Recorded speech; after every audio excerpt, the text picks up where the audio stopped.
चर्चा करेंगे चौधरी चरण सिंह विश्वविद्यालय मेरठ से आई विज्ञप्ति के बारे में। जैसा कि आप सभी को पता है कि अभी सीसीएस यूनिवर्सिटी में क्या है, हालांकि आपके इंटरव्यू हो चुके थे, साक्षात्कार हो चुके थे पीएचडी के लिए जिन्होंने आवेदन किए थे, तो विभिन्न सब्जेक्ट्स के क्या थे, इंटरव्यू हो चुके थे। लेकिन देखिए इस बार क्या किया है इस यूनिवर्सिटी ने, ये दोबारा से जो अभ्यर्थी नहीं आ पाए हैं वो दोबारा से क्या है उनके लिए इंटरव्यू कंडक्ट करा रही है। ठीक है, तो ये देखिए एक तरह से अच्छी न्यूज़ भी है उनके लिए जिनका जो किसी कारण से इंटरव्यू नहीं दे पाए या किसी परिस्थिति बस वो वहाँ जा नहीं पाए, तो ये सारी चीज़ें।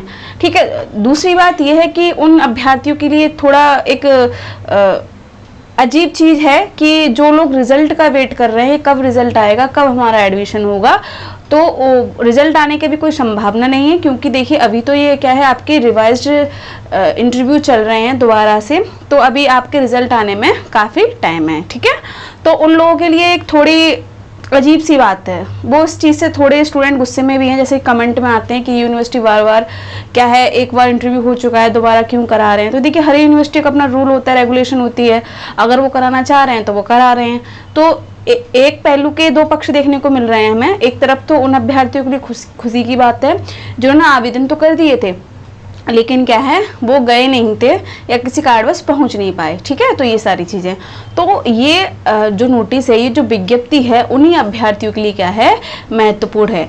तो आज की वीडियो में हम चर्चा करेंगे कि चौधरी चरण सिंह विश्वविद्यालय से आई विज्ञप्ति के बारे में। ये जो आपकी विज्ञप्ति है आपके किस विषय में है, अर्थशास्त्र में।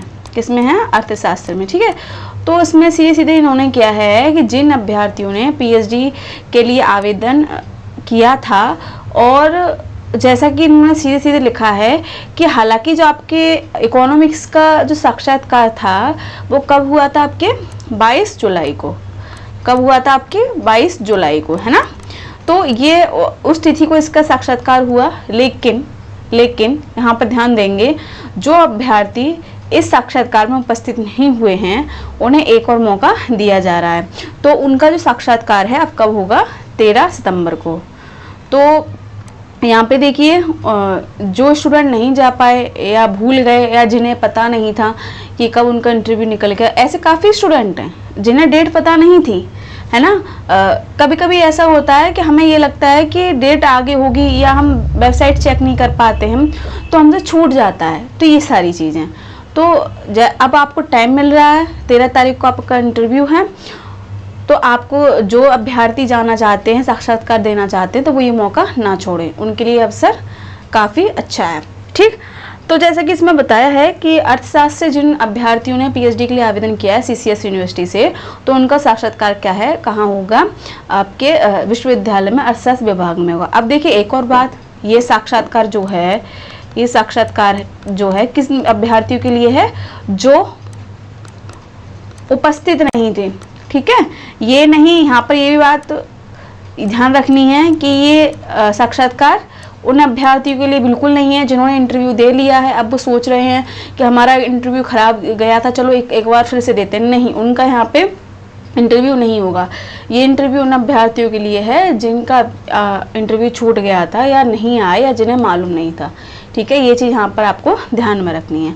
तो अब आपका इंटरव्यू कब होगा, 13 सितंबर को होगा, 13 सितंबर को होगा, तो ध्यान रखेंगे। ठीक है, अब बात करें कि आपको डॉक्यूमेंट कौन कौन से ले आने हैं। तो जैसा कि आप सभी को पता है, आपको जो ओरिजिनल है वो तो लेके ही जाने हैं, उसके साथ क्या आपको फोटोकॉपी लेके जाने हैं जिसमें आपके समस्त शैक्षणिक अभिलेख यानी कि 10th 12th ग्रेजुएशन मास्टर की क्या है आपको मार्कशीट लेके जानी है। वहीं अगर बात करें ग्रेजुएशन मास्टर की तो आपको डिग्री लेके जानी है। ठीक है, दूसरा इन्होंने क्या कहा है, भरे गए आवेदन फॉर्म की एक प्रति लेके जानी है। जो आपने जब ऑनलाइन किए होंगे आवेदन तो आपको एक फॉर्म मिला होगा तो उसकी कॉपी लेके जाएं। ठीक, दूसरी बात प्रवेश पत्र यानी कि एडमिट कार्ड लेकर जाना है। ठीक है, इसके अलावा देखिए आपको 6 पासपोर्ट साइज फ़ोटो लेके जाने हैं। पहचान पत्र में आप अपना आधार कार्ड ले जाएं। ठीक, इसके साथ अपना पैन कार्ड भी ले जा सकते हैं। कास्ट सर्टिफिकेट भी ले जाना है आपको।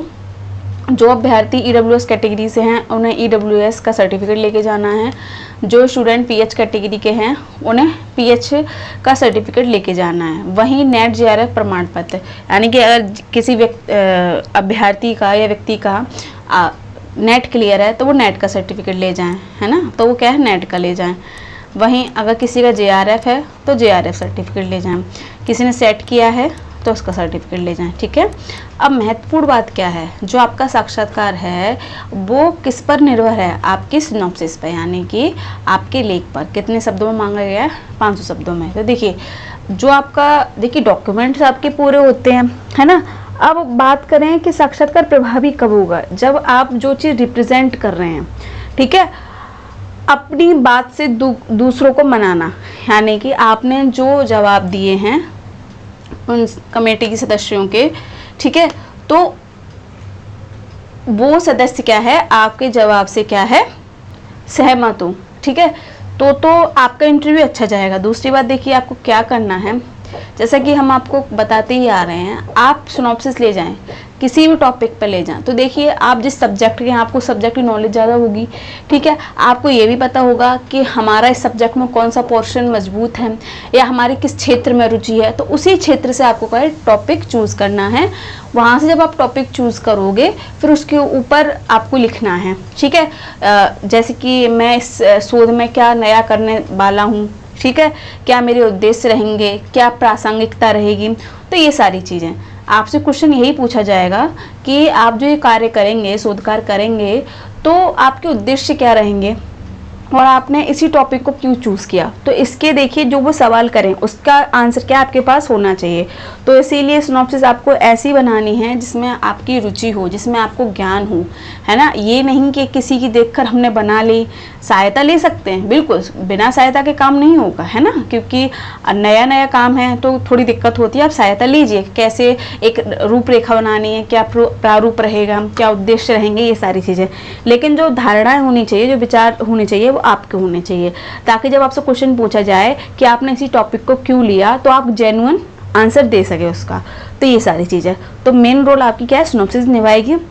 प्लस आपको अपने डॉक्यूमेंट लेके जाने हैं, इसके साथ उनकी फोटोकॉपी करा के ले जानी है, जिस पर आपको क्या स्वप्रमाण लिखना है, ठीक है। कब इंटरव्यू होगा आपका, 13 सितंबर को। ये डेट आपको याद रखना है, किसका, अर्थशास्त्र से जिन अभ्यर्थियों ने क्या है CCS यूनिवर्सिटी में PhD के लिए आवेदन किया है। तो आपको ये चीज़ ध्यान में रखनी है। दूसरा मैंने आपको बता दिया, वो अभ्यर्थी बिल्कुल ना जाएं जिनका साक्षात्कार 27 जुलाई को हो चुका था, 22 जुलाई को हो चुका था, उन्हें नहीं आना है, ठीक है।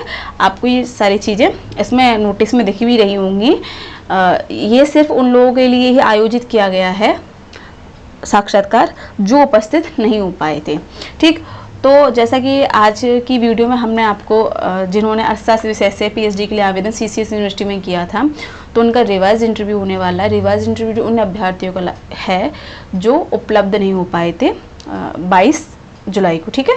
तो उन्हें कितनी तारीख को आना है, 13 सितंबर को। तो उन्हें सारे डॉक्यूमेंट लेके जाने हैं, अपनी सिनॉप्सिस लेके जानी है, ये सारी चीज़ें। ऐसे ही यदि और कोई नोटिस किसी विषय संबंध में PhD के लिए देखने को मिलेगा तो आपको बताएंगे। तब तक बने रहें अपने चैनल के साथ। तब तक के लिए धन्यवाद।